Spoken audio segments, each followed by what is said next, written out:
Hello, and welcome to episode 2 of Sleep Startle, a podcast by me, Maya Carlton. Today, I'll be reading Crystalline Expose, a short story by yours truly. You're going to get used to hearing that. And at the end of the story, if you decide to stick around, I'll be explaining a little bit more where I think this inspiration came from. But we all know it came from a dream. So let's get started. 1. The road was twisted and gnarled, leading somewhere, but the destination was unknown. The three sat in silence as the jeep continued to bump and jolt over the road, trying not to bite their own tongues. It started out as an old wives' tale, a swimming hole made entirely of crystal formations. It wasn't deep within a cave, but on the surface of the granite mountain the car was currently climbing. Josh, Trisha, and Sean were determined to find the crystalline pool after another friend of theirs complained to have discovered its location. It was a warm Saturday morning, and there was a smell of adventure in the air, and as most teens would do, they took off in their jeep, headed for the mountainside. It would be about 2 hours before they made it to the old abandoned tram station, and from there, just a short walk to where the pool supposedly resided. Trisha thought it seemed odd that it would be so close and yet so few people would have seen it, but the boys had a way of convincing her to do things, even if she didn't like them. So more figuratively than literally, she bit her tongue and hoped for the best.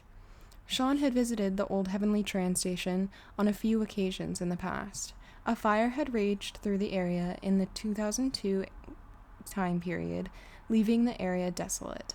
Of course, Sean wasn't on a historical tour during those previous visits. He was there to get drunk and vandalize the old cars, as most kids growing up in the area did. He knew they were close, just one right turn up the next hill and they would be there, and then only steps from their true destination. Suddenly, Trisha yelled, "Stop the car! There's a mansion over there! It's huge!" The car skidded to a halt, as everyone peered out the car windows through the thick woods to see a very large window spanning at least 2 stories glimmering in the summer sun. "We have to look, you guys. This might be way cooler than the pool," Trisha pleaded. The boys looked at each other and nodded, so they pulled the car to the side and started towards the house. Walking through the woods put a sour taste in their mouths. Most of the trees were plastered with a black and white poster. It depicted 4 people crammed into a small cylindrical tunnel, faces agape, stretching for a way out. At the bottom it read, "The only way up the mountain is through the ground." The fire destroyed an entire ski resort and a few houses, but there were never any deaths reported. The poster seemed like someone's sick way of saying no trespassing, but it wasn't going to scare them off. The posters appeared new, but it was clear no one had driven up the road in quite a long time. Trisha thought about that. It seems she was the only one thinking about the odd occurrences. 2. The house was indeed huge. It must have been 4 stories, with the front overlooking the lake 2 full stories of glass paneling. Most of it was constructed of concrete and windows, allowing the colossal structure to still be standing post-fire. There was a large archway that must have contained large wooden doors at some point, but now allowed for easy access into the house. The inside of the house looked as if it had never been touched by a lick of flame, but like an affluent family up and left quite abruptly. It was clear no other living soul had found this place, as everything was still in pristine condition. Not even dust had collected on the banisters. "They must have a ghostly maid. Ha!" Josh joked. He felt the need to ease the tension. Everyone was visibly creeped out. "No, but really, we can go back to the car if y'all want." Josh always took control in uneasy situations. He was a natural leader, and wanted people to find comfort in him. "Don't be a puss, Josh. We have to see the rest of the house. Come on, Trisha, tell your boyfriend to stop being a baby," Sean said matter-of-factly. He was full of false confidence, and felt the need to compete with Josh for the leader role in the group. "It's fine, Josh. We'll just look around a little bit," Trisha soothed. She kissed him on the cheek in reassurance before they all went their separate ways to explore the house. Trisha went upstairs to the 2nd floor first. She sat for a while, staring out the large glass window. She sat for actually quite a long time, thinking of nothing, just staring, as if she were transfixed with the deep blue waters before her. For a short time, she could still hear the boys trouncing about the different floors, but then it all drowned out. She got up and closer to the window, finding a panel she was able to push out. She could only think of the blue waters and their movement in front of her. She had both hands on the edges of the pane, and feet half still in the house. Ring, ring, ring. It snapped Trisha out of her trance. She fell back inside. It was her mom calling. She answered. Trisha? Trisha, are you there? She sounded distant, as if in a tunnel. Trisha, I love you. It's the only way, baby girl. The only way out. Her mother was sobbing. Then there was an echoing scream. It came from the phone and expanded into the entire house. A large crash followed, sounding like someone had fallen over the banister.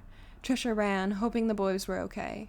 She found blood streaked along the white handrail before looking down to see her mother lying on the first floor, a jumbled mass of broken bones. Now, Trisha screamed. Josh and Sean came running from different directions and collided on the stairs, both responding to the scream that had come from above. Once they rounded the top of the stairwell, they came across Trisha, sitting with her head in her hands, knees drawn up, crying. Josh dropped down to her and held her, before picking her head up and asking, "What happened, love? Is everything okay?" She looked him straight in the eye, tears streaming down her face, but in a steady tone said, "My mother called, and then killed herself by jumping off this balcony." They looked at her, completely bewildered. "You didn't see her mangled body at the bottom floor?" She was almost sarcastic at this point. They looked over the handrail in tandem, revealing only the well-kept hardwood below. "I think maybe you should have another look, Trisha. There's nothing down there," Sean said. She looked, and was now even more scared than before. It was true. Everything she had seen wasn't real. She whipped out her cell phone. It didn't have service. Everything she heard wasn't real either. She wanted to leave, to run away fast, to never ever come back up this mountain. She looked out towards the lake, only to notice it had gotten very dark. How long have we been in this house, looking around? Why did it only feel like they'd been there 30 minutes? Trisha had no answers, only questions. Her mind swirled, trying to dig her out of the confusion. "Can we please head back down the mountain to town? This house is giving me the creeps, and it's too dark to find the pool now anyway," Trisha pleaded. Sean grimaced. "See, haha, here's the thing. My Jeep's headlights are out. I never expected us to stay up here past sunset. I guess we'll have to stay here." He didn't want to stay in the house either. But it was stay or try to get home and accidentally drive off the cliff. Trisha and Josh were visibly upset. Trisha started to pace. She debated walking back home, but only to conclude she'd freeze or be eaten by wildlife. The house was the safest place. Unfortunately. Sean had blankets in the car, and they all agreed to sleep together on the floor of one of the many bedrooms. 3. The rising sun slanted through the windows of South Tahoe Preparatory School. It was impossible to sleep in with the large, gaping windows, but that's how the administrators liked it. Trisha rose up from her bed, a feeling of fogginess from the night before. In fact, there was no clear memory she could pull from last night at all. She dressed in her uniform and went for an early morning walk. The grounds had a thick mist, the mountain was full of luscious trees, and in the distance she could see the tram running. It wasn't a particularly cold morning, but Trisha had goosebumps, as if her subconscious was running in fear of this place. But externally, she was just slightly groggy. Her head ached as she looked back toward the school. No one else had woken yet. She was alone. But through the large front window, she could make out the large, long, white banister from the second floor. Sadness welled up in her, and she began to cry. Logically, she had no inclination as to why. After the feeling subsided, Trisha decided she would grab a bite to eat before the rest of the school beat her to the bagels. Heading down, walking back inside, her shoulder grazed someone else. She looked up to find she had bumped into a boy. He was tall, athletically built, and she felt in the core of her being she knew him from somewhere. She almost reached out and grabbed his hand, but another strange feeling compelled her to stop. He stared at her, but only for a moment. Her luscious brown hair entranced him. He had visions of running his fingers through it. She looked up at him with lost, longing eyes. They mirrored his perfectly. Josh did not know her name, but felt connected to her spirit. But then the moment was gone, and he was empty again. "Josh, we're going to be late for lacrosse practice. Hurry up," Sean whined. They began to run toward the field between the trees, but Josh's mind was still on the brown-haired girl he had encountered earlier. Josh played slow, and the coach took him aside to ask what his problem was. He was typically a star athlete. To be perfectly honest, Josh didn't know what was wrong, but everything inside him felt wrong. There was no way the coach could understand such a feeling.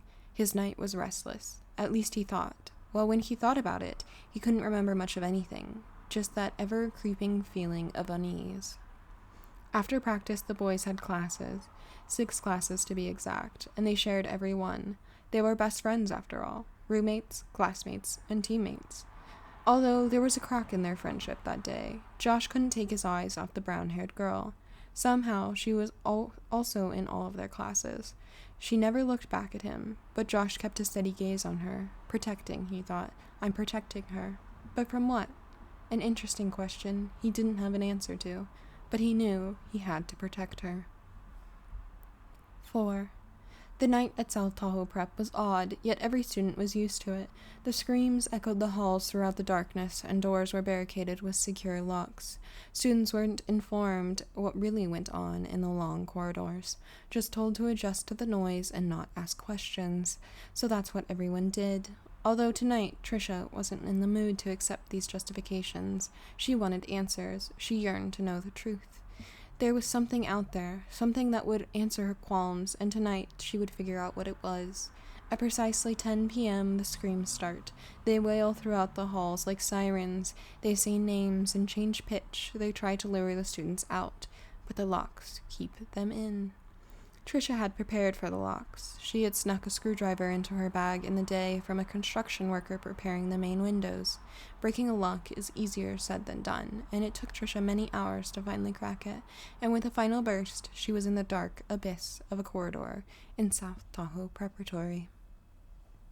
Sean, we have to know what's out there, what those screams are. Aren't you the least bit curious? Josh cried.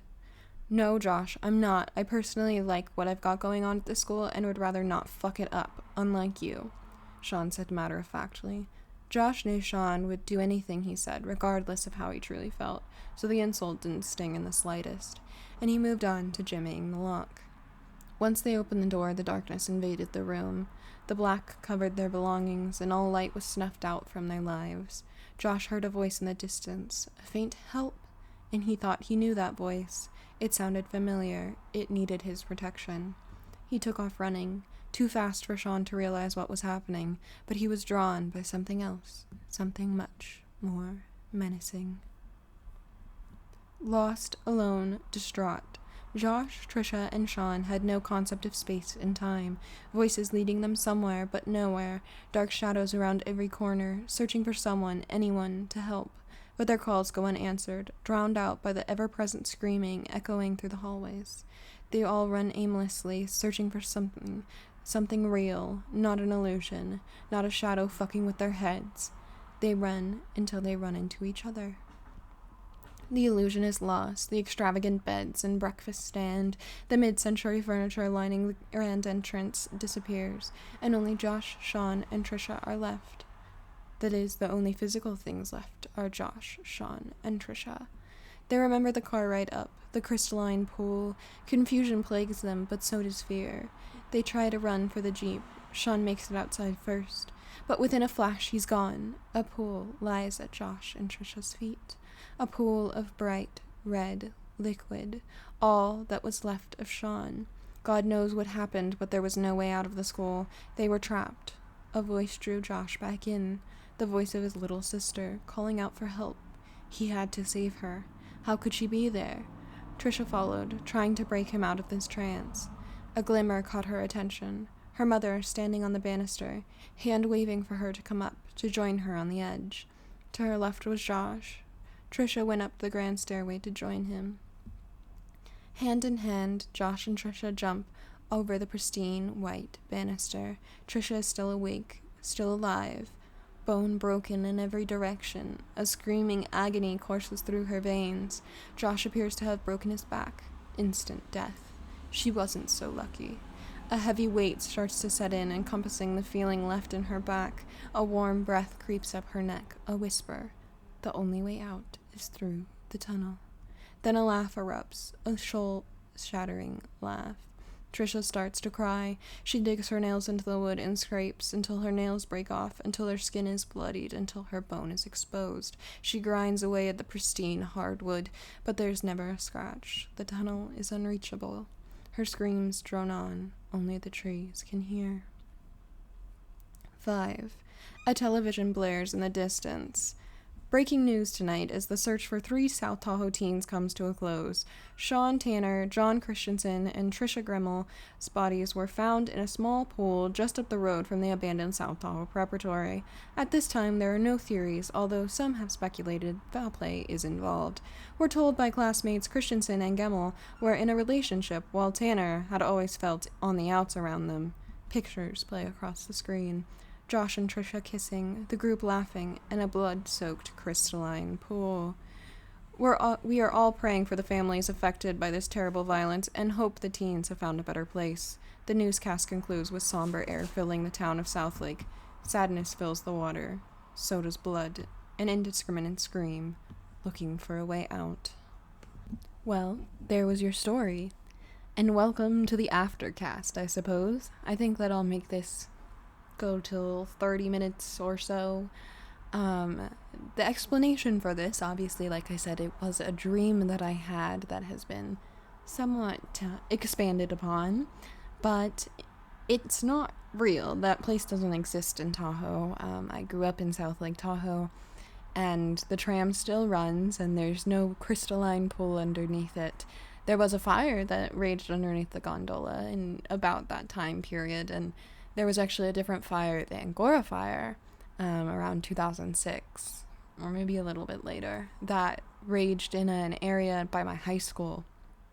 And there was this pool that we used to take hikes up to. You did it like at the end of the school year. You got to take this hike up to this very small square pool, and it was kind of just in plain sight. You know, it was in a grove of trees, but it was up there, and yes, of course, there were mysteries surrounding it. It was super deep, but very in width. It was only a square, maybe like 4 feet by 4 feet, but it was very cold. It was mountain water. I personally didn't get in it, but I definitely stuck my toes in it. But everyone says that, like, someone threw a bike down there, and you can't see the bottom, so nobody really knows. Everyone, is there a body down there? There's lots of fun speculation around that, especially when it's right near the high school.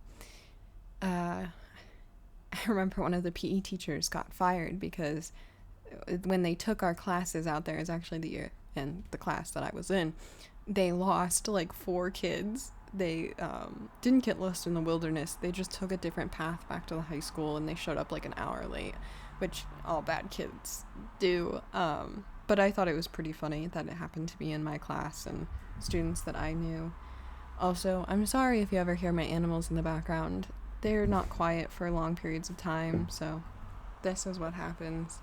If you heard the cat meow, I like to do it all in one sitting, even if I make mistakes, and even if my cat starts to meow, because I think it adds to the storytelling. I think my cat's trying to get the microphone right now. I think that it allows for you to feel the building of anxiety like I feel. So that's why I like to do it in one take, and hopefully someday I get better and don't make mistakes and my mouth doesn't go, sorry if you hate that. Sorry, I just did it a bunch. But yeah, I think that maybe I'll put out 2 episodes today, and I hope you enjoy, and I hope you like the cat drinking water in the background. Yeah, goodbye.